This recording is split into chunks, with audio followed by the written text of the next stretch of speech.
মেহেরপুর শহরের গড়পাড়া এলাকায় একটি বাড়ি থেকে এক যুবকের মরদেহ উদ্ধার করেছে ফায়ার সার্ভিসের একটি দল। আজ মঙ্গলবার সকাল 10টার দিকে ইদ্রিস হাজির বাড়ি থেকে লাশটি উদ্ধার করা হয়। জানা যায় নিহত যুবক হরিরামপুর গ্রামের মিজানুর রহমানের ছেলে প্রিন্স।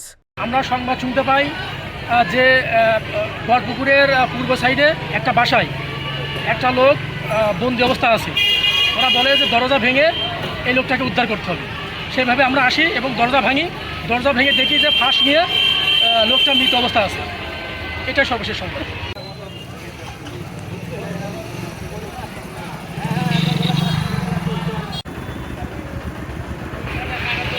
তোর সাথে তো ভাই দিয়েছে আবার